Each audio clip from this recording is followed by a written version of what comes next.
नमस्कार, SPT news में आपका स्वागत है। पेश है 26 नवंबर सुबह 6:15 बजे राजस्थान की 15 बड़ी खबरों में। प्रधानमंत्री नरेंद्र मोदी मंगलवार 25 नवंबर को हरियाणा के दौरे पर थे। कुरुक्षेत्र में उन्होंने ज्योतिसर अनुभव केंद्र का लोकार्पण और पांचजन्य शंख स्मारक का शुभारंभ किया। इसके बाद पीएम श्री गुरु तेग बहादुर जी के 350वें शहीदी दिवस पर हो रहे समागम पर पहुंचे। उन्होंने श्री गुरु तेग बहादुर जी को समर्पित किताब का विमोचन किया और सिक्का भी रिलीज किया। पीएम ने संबोधित करते हुए कहा कि गुरु तेग बहादुर जी भी सत्य और न्याय को अपना धर्म माना और इसकी रक्षा के लिए अपने प्राण तक दे दिए।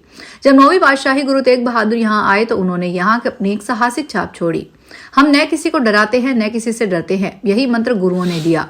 हम शांति चाहते हैं लेकिन अपनी सुरक्षा से कोई समझौता नहीं करते। अफ्रीकी देश इथियोपिया में 23 नवंबर को हाईली गुबी ज्वालामुखी के फटने का असर वैश्विक स्तर पर पड़ा है। पूरी दुनिया में इसका प्रभाव पर्यावरण नुकसान के साथ फ्लाइट्स के ऑपरेशन पर भी पड़ा है। करीब 10,000 साल बाद इस ज्वालामुखी में आई अचानक गतिविधि से बड़ी मात्रा में राख और गैस वायुमंडल में फैल गई। इसका असर इससे समझ सकते हैं कि दिल्ली से लेकर जयपुर तक विमान सेवाएं प्रभावित हुई है।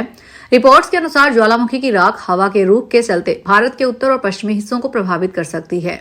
सबसे ज्यादा असर दिल्ली और राजस्थान के शहरों पर होने की आशंका जताई जा रही है। इस कारण डीजीसीए ने खास तौर पर दिल्ली से जयपुर आने वाली उड़ानों पर विशेष निगरानी रखी जा रही है। राजस्थान की राजधानी जयपुर में हुस्न के जाल में फंसाकर व्यापारियों को लूटने वाले एक शातिर गिरोह का पुलिस ने पर्दाफाश किया। मुहाना थाना पुलिस ने इस मामले में गिरोह की मुख्य महिला समेत 5 बदमाशों को गिरफ्तार किया है। यह गैंग पहले पीड़ित को इन्वेस्टमेंट का झांसा देकर बुलाती थी और फिर किडनैपिंग कर लूट की वारदात को अंजाम देती थी। गिरफ्तार आरोपियों की पहचान मुस्कान खान उर्फ सोनिया, विकास मीना, साजिद खान, लोकेश मीना और राहुल मीना के रूप में हुई है। ये सभी आरोपी सवाई माधोपुर और जयपुर के रहने वाले हैं। पुलिस ने आरोपियों से वारदात में इस्तेमाल हुई एक मोटरसाइकिल और लूटी गई रकम में से 22,000 रुपए बरामद किए हैं। सुप्रीम कोर्ट ने मंगलवार को आर्मी के एक पूर्व ईसाई अफसर की उस याचिका को खारिज कर दिया जिसमें उसने अपनी बर्खास्तगी को चुनौती दी थी। अफसर का आरोप था कि उसने अपने तैनाती स्थल पर रेजिमेंट की धार्मिक गतिविधियों में भाग लेने से इनकार कर दिया था। इसके बाद आर्मी ने उसे बर्खास्त कर दिया। सुप्रीम कोर्ट के चीफ जस्टिस सूर्यकांत और जस्टिस जयमाल्या बागची की बेंच ने अफसर को आर्मी के लिए मिसफिट माना और हाईकोर्ट के फैसले को बरकरार रखा। राजस्थान के मुख्यमंत्री भजनलाल शर्मा ने डबल इंजन की सरकार को प्रदेश की जनता के विकास के लिए संकल्पित बताया है और कहा है कि प्रधानमंत्री नरेंद्र मोदी के नेतृत्व में राज्य की डबल इंजन की सरकार के विकास कार्यों का लाभ प्रदेश की 8 करोड़ जनता को मिल रहा है। श्री शर्मा मंगलवार को पाली जिले के चामुंडेरी राणावतान में बाली विधानसभा के विकास कार्यों के लोकार्पण शिलान्यास कार्यक्रम को संबोधित कर रहे थे। उन्होंने कहा कि हमारी सरकार राज्य के 200 विधानसभा क्षेत्रों के विकासों के लिए निरंतर काम कर रही है और वह सभी विकास कार्यों को पारदर्शिता और जवाबदेही के साथ पूरा कर रही है तथा हर योजना का लाभ सीधे लाभार्थी तक पहुंच गया है।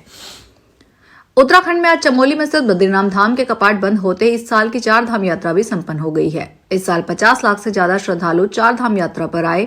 यात्रा अक्षय तृतीया के दिन यानी 30 अप्रैल 2025 को यमुनोत्री और गंगोत्री के कपाट खुलने से शुरू हुई थी। पूरे 6 महीनों तक उत्तराखंड की वादियां जय बद्री विशाल और हर हर महादेव की गूंज से भरी रही। पिछले साल की तुलना में इस बार श्रद्धालुओं की संख्या में बड़ा उछाल देखने को मिला। यहाँ 2024 में केदार और बद्री में दर्शन करने वालों ने रिकॉर्ड बनाए थे, वहीं 2025 में यह रिकॉर्ड भी तोड़ दिया। भीलवाड़ा में त्रिवेणी जहाजपुर स्टेट हाईवे के गोपालपुरा टोल प्लाजा पर फर्जीवाड़ा कर फास्ट टैग से लाखों के टोल टैक्स वसूली का पर्दाफाश होने के बाद पुलिस थाने में एक टोल कर्मी के खिलाफ धोखाधड़ी का मामला दर्ज किया गया है। गोपालपुरा टोल प्लाजा पर मैसर क्षितिर कुमार चौधरी कंपनी ने लेखाकार हनुमान गुर्जर ने टोल कर्मी खेमराज गुर्जर के खिलाफ मंडलगढ़ पुलिस थाने में मामला दर्ज करवाया है। उल्लेखनीय है कि टोल प्लाजा पर एक दिन में 24 घंटे में 535 कथित भारी वाहनों के फास्टैग से 580 रुपए प्रति वाहन के हिसाब से 3,27,005 रुपए ऑनलाइन वसूल लिए गए। अजमेर जिले में पेयजल संकट को दूर करने के लिए बिसलपुर बांध के पानी के स्टोरेज के लिए श्रीनगर घाटी में रिजर्वायर मोर सागर का निर्माण कार्य जल्द शुरू होगा। करीब 4700 करोड़ रुपए की लागत से बनने वाले मोर सागर निर्माण का वर्क ऑर्डर जारी कर दिया गया है। जल संसाधन मंत्री सुरेश सिंह रावत ने इस संबंध में बताया कि पानी समस्या से अजमेर जिला वर्षों से जूझ रहा है। गर्मी में सब जगह के हाल बेहाल हो जाते हैं। कई बार बिसलपुर की लाइनें बदली, लेकिन बढ़ती आबादी के चलते पानी की वैकल्पिक व्यवस्था की जरूरत पड़ी है।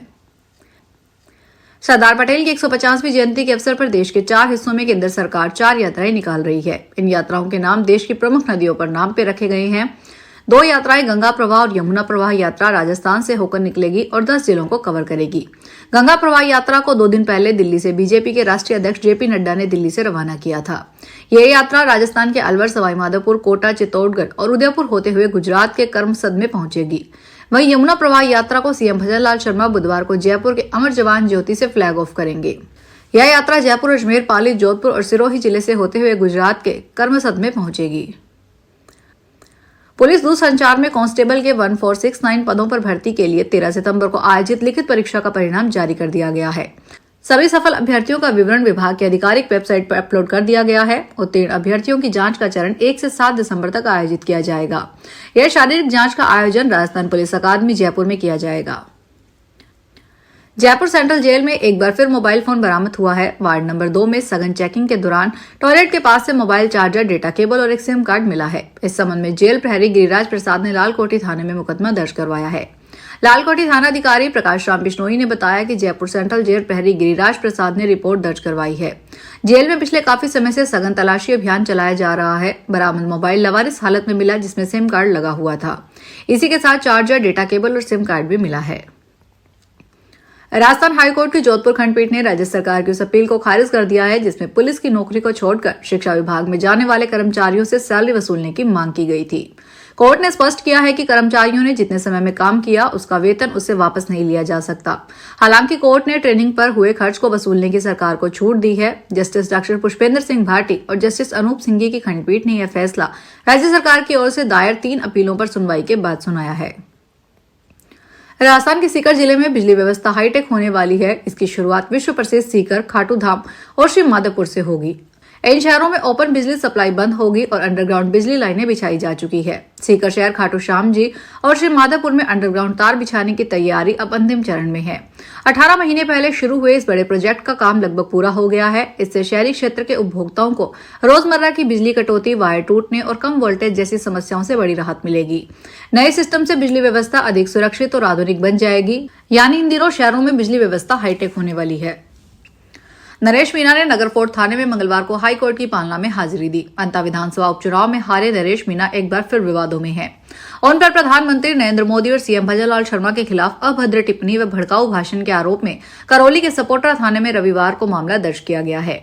हालांकि नरेश मीणा का कहना है कि यह मामला झूठा है। उन्होंने कहा, जिस व्यक्ति पर दबाव बनाकर एफआईआर दर्ज करवाई है उसने खुद सोशल मीडिया पर आकर कहा कि मैंने यह रिपोर्ट नहीं दी, यह झूठी है। नरेश मीणा पर कार्रवाई नहीं की जाए।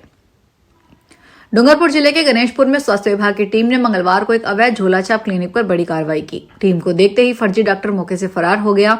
क्लिनिक से अंग्रेजी दवाओं, गर्भ निरोधक गोलियों और अन्य प्रतिबंधित मेडिकल सामग्री की बड़ी मात्रा बरामद हुई है। कार्रवाई के बाद विभाग ने क्लिनिक को सील कर दिया है। Aspur block CMHO doctor Nagendra Singh के नेतृत्व में की गई इस कार्रवाई के बारे में उन्होंने बताया कि गणेश गांव में पीके विश्वास नाम के व्यक्ति द्वारा बिना किसी मेडिकल डिग्री के क्लिनिक चलाने और मरीजों की जान से खिलवाड़ करने की शिकायतें मिल रही थी।